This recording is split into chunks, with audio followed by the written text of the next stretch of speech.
Hello! Good morning, good morning, good morning guys! Ayan.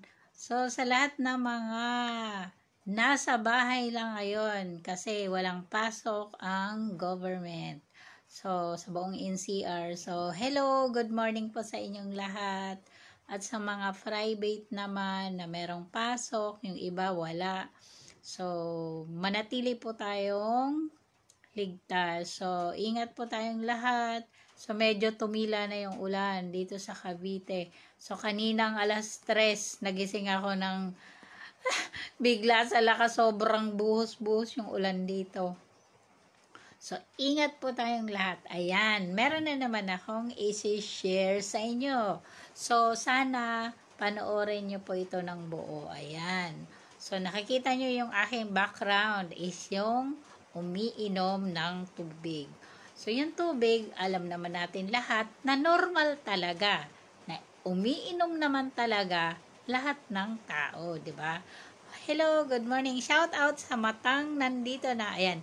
So, normal naman talaga. Alam natin na lahat ng tao umiinom ng tubig. So, ang isi-share ko sa inyo, mga idols, ay ang mga iba't ibang benepisyo ng tamang pag-inom ng tubig. Ayan. So, alam niyo ba guys, so pag, di ba, nabanggit ko na sa mga nauna kong video na bago matulog, di ba? So, bago matulog, iulitin ko ulit, bago matulog, dapat iinom ka ng isang basong tubig. Bakit? Para po, maiwasan po natin yung magkaroon ng atake sa puso. So, yun po yun. So, yun lang po ang dati kong na-share. So, ngayon po, may karagdagang kaalaman na naman po akong i-share sa inyo. So, kunyari, di ba sa gabi, natulog ka, yun nga, kailangan mong uminom para iwas atake. Then, paggising naman ng umaga, ayan. So, paggising ng umaga, sa bagay ako, hindi ko siya talaga napapractice eh.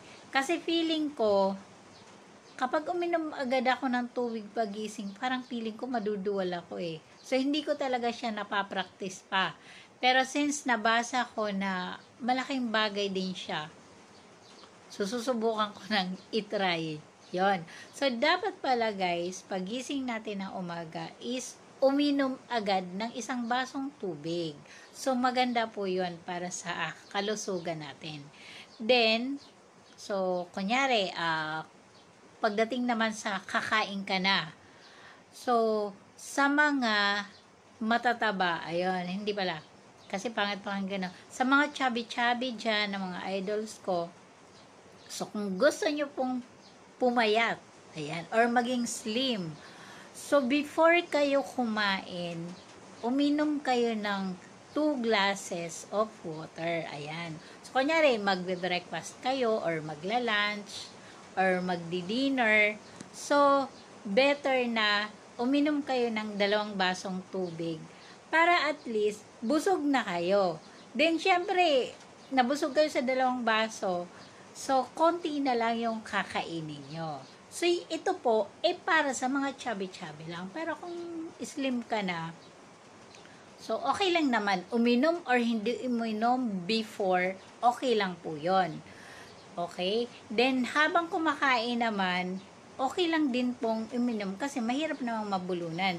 Although, meron akong napanood na bawal daw uminom ng yung habang kumakain kasi daw, hindi daw agad matutunaw yung, hindi magda-digest agad yung kinain. Pero, mas naniniwala ako sa isang doktor na talagang kilala na okay lang daw po. Okay lang po na uminom habang kumakain kasi mas mahirap naman daw na mabulunan.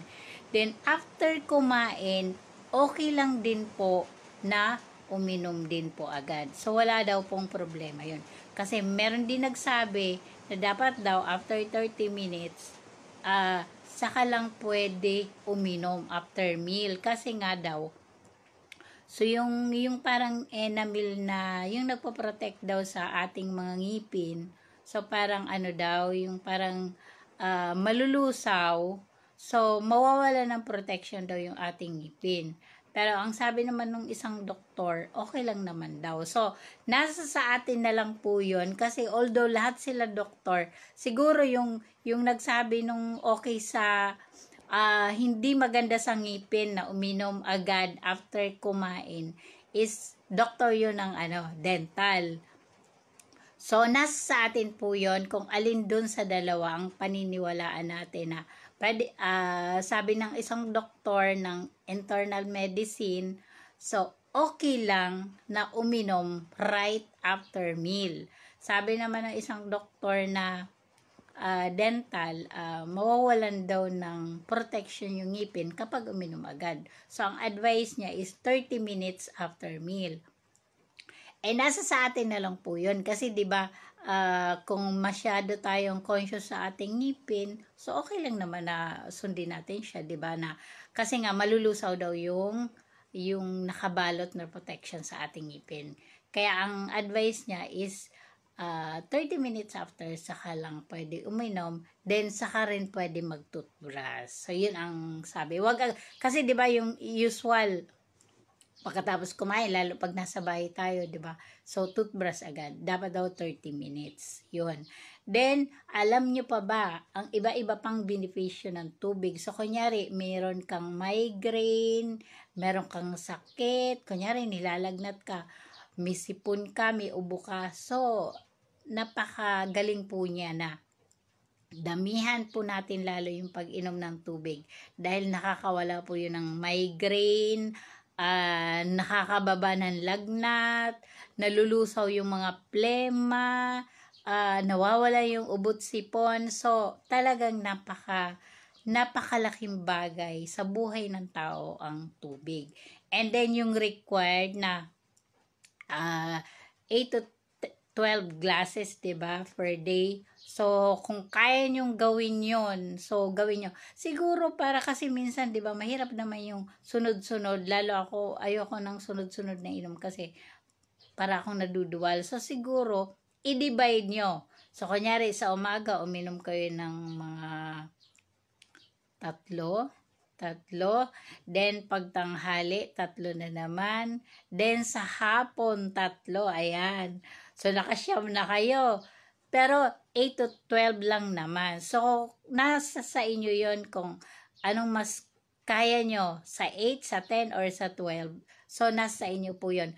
Basta wala pong masama na uminom ng maraming tubig. Nalalampas pa doon. Yun. So, tapos sa gabi naman, so meron ka na namang 3, tapos bago ka matulog. So, ayan, di na kompleto mo na.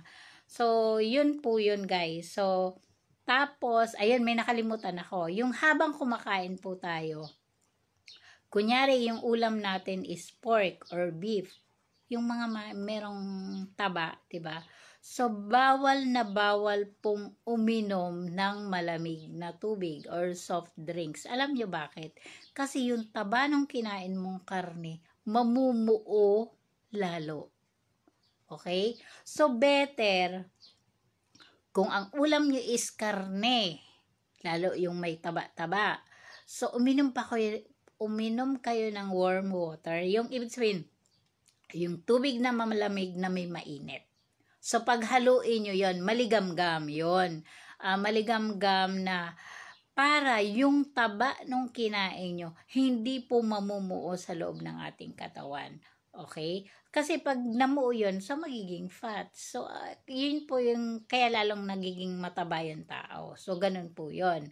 Kaya tingnan nyo yung mga Japanese, mga Chinese, di ba, pag kumakain sila, hindi nawawala yung mga hot soup. Lagi silang may soup. Kasi, pampatunaw po yun ng mga taba-taba na kinakain natin. So, tradition na nila yun. Kaya siguro sa mga Pilipino, pwede naman natin gawin, di ba, yung laging may mainit, may soup na iniinom habang kumakain para pangontra din po sa mga taba-taba na pumapasok sa ating katawan. So, wag pong iinom ng malamig na tubig kapag kumain po tayo ng mga karne or uminom ng soft drinks. So, siguro mas maganda kapag karne yung ulam natin, basta merong mga fats, uminom muna tayo ng warm water or maligamgam na tubig. Then siguro pwede naman tayo mag soft drinks after mga ilang minutes. Basta na nauna muna yung warm water. Pero hindi po advisable na lagi po tayo mag-soft drink. Sabi nga, masama yung lagi. Okay lang na, maraming bawal na pwede naman tayo, kunyari yung mga soft drinks, bawal naman talaga kapag lagi. Pero kung once in a blue moon ka lang mag soft drinks, okay lang po yun. So, lahat ng bagay na sobra is masama. Kunyari, araw-araw soft drinks, ay talaga naman, magkakasakit ka nun. Araw-araw, sitsirya ka.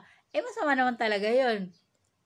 Araw-araw, puro karne ka. Masama po yun. Okay lang po magkarne, once in a blue moon. Okay lang po mag soft drinks, once in a blue moon. Ibig sabihin, bihira lang.